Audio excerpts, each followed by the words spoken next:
দেশের ব্যাংকিং খাতের অস্থিরতা কাটিয়ে আস্থা ফেরাতে ৫ সমস্যাগ্রস্ত ইসলামী ব্যাংককে একীভূত করে গঠিত সম্মিলিত ইসলামী ব্যাংক পিএলসির আনুষ্ঠানিকভাবে কার্যক্রম শুরু করেছে।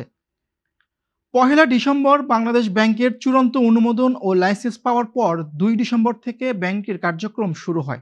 ফার্স্ট সিকিউরিটি ইসলাম ব্যাংক, গ্লোবাল ইসলামী ব্যাংক, সোশ্যাল ইসলামী ব্যাংক, এক্সিম ব্যাংক ও ইউনিয়ন ব্যাংক এই ৫ ব্যাংককে একীভূত করে দেশের সর্ববৃহৎ সরকারি মালিকানাধীন ইসলামী ব্যাংকের সৃষ্টি। ওদের স্বপ্ন পূরণে পাশে থাকতে পেরে আমরা গর্বিত। একীভূত হওয়া এসব ব্যাংকে রাখা আমানত নিয়ে দীর্ঘদিন ধরে দুশ্চিন্তা ছিলেন গ্রাহকরা। কবে পাবেন সংরক্ষিত রাখা নিজের কষ্টার্জিত অর্থ, তার কোনো সদুত্তর দিতে পারেনি সরকার। তবে গ্রাহকদের এমন দুশ্চিন্তার অবসান ঘটতে চলেছে। বড় সুখবর দিয়েছে বাংলাদেশ ব্যাংক। বাংলাদেশ ব্যাংকের এক তথ্য বলছে, এই উদ্যোগ ইসলামী ব্যাংকিং খাতে স্থিতিশীলতা ফিরিয়ে আনবে এবং দীর্ঘদিন ধরে আটকে থাকা আমানত ফেরতের প্রক্রিয়া গতি পাবে। আগামী সপ্তাহ থেকে গ্রাহকদের ২ লাখ টাকা পর্যন্ত আমানত ফেরত দেওয়া শুরু হবে।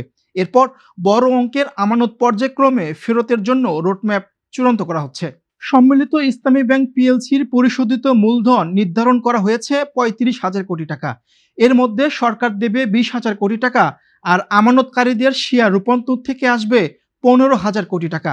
ব্যাংকের অঅনুমোদিত মূলধন রাখা হয়েছে ৪০,০০০ কোটি টাকা, যা দেশের ব্যাংকিং ইতিহাসে সবচেয়ে বড় মূলধন কাঠামোর একটি। সম্মিলিত ইসলামী ব্যাংকের চেয়ারম্যান হিসেবে দায়িত্ব নিয়েছেন সাবেক সচিব ডক্টর মোহাম্মদ আইয়ুব মিয়া। দায়িত্ব গ্রহণের পর তিনি সাংবাদিকদের জানিয়েছেন, সরকারি মালিকানায় নতুন একটি ইসলামী ব্যাংক চালু হওয়ার জাতির জন্য একটি ইতিবাচক বার্তা। আমানতকারীদের আস্থা ফিরিয়ে আনাই আমাদের প্রধান লক্ষ্য।